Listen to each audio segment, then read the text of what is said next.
আপনারা কি অ্যাডেনিয়ামের মিডিয়া নিয়ে চিন্তিত?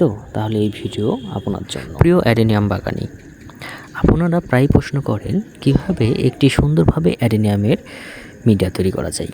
চলুন আজকে সম্পূর্ণ ভিডিওটি দেখলে বুঝতে পারবেন কিভাবে অ্যাডেনিয়াম মিডিয়া তৈরি করব। যে গাছ দেখতে পাচ্ছেন এটি একটি রুট ট্রেন অ্যারাবিকাম।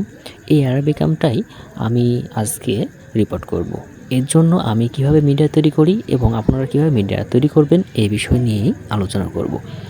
আপনারা যে মিডিয়াটি দেখতে পাচ্ছেন এটা হচ্ছে পাতা পচা। পাতা পচা 30% মতো আমি নিয়েছি। এছাড়াও পাতা পচার সাথে আমি অন্যান্য উপাদানও মিক্সার করছি। দেখুন যে ভার্মি কম্পোস্ট খুব সুন্দর 5 থেকে 7 মাস এমন কম্পোস্ট হয়ে যায় এমন ভার্মি কম্পোস্ট আমি নিয়েছি এবং ভার্মি কম্পোস্টের পরিমাণ অবশ্যই খুব বেশি দেওয়া যাবে না, এটা 15 থেকে 20% মতো দিলেই হবে। দেখুন খুবই সুন্দর ভার্মি কম্পোস্ট।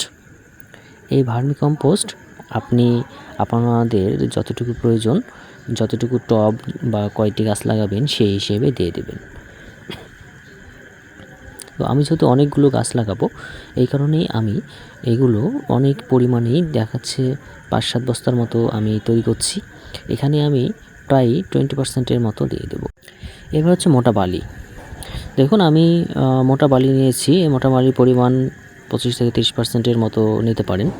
এটা কম বেশি করে দিলেও কোনো সমস্যা নেই। মূলত মোটা বালি দেওয়া হয় ড্রেনেজ সিস্টেম ভালো রাখার জন্য।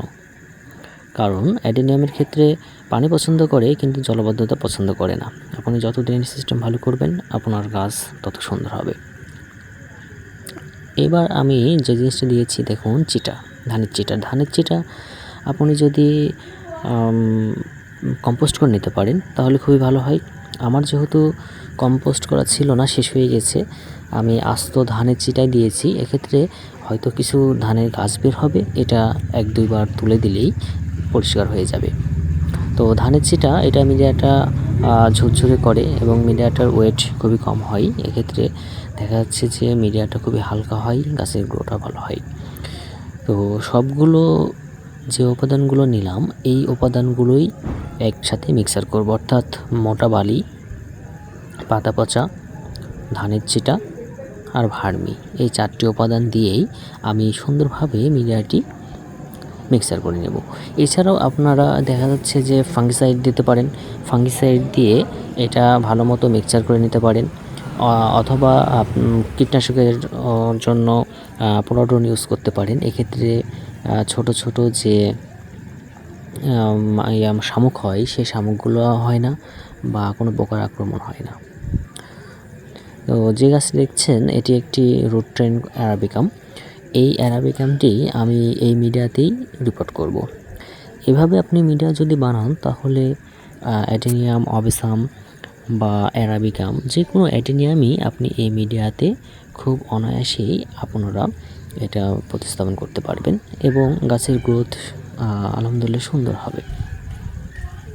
এইভাবে মিডিয়া তৈরি করলে ড্রেনেজ সিস্টেমও ভালো হয় এবং গাছও সুন্দরভাবে বেড়ে ওঠে, কোনো সমস্যা হয় না। তো আপনারা এইভাবেই প্রতিটি মিডিয়া তৈরি করবেন। আজকে এই পর্যন্তই। আপনারা যদি কোনো প্রশ্ন থাকে অবশ্যই কমেন্ট করবেন এবং জানাবেন, এবং ভিডিওটি ভালো লাগলে অবশ্যই সাবস্ক্রাইব করবেন। সবার অ্যাডেনিয়াম সুন্দর হোক, সবার বাগান ফুলে ফুলে ভর্তি হয়ে যাক, এই শুভকামনায় শেষ করছি। আল্লাহ হাফেজ।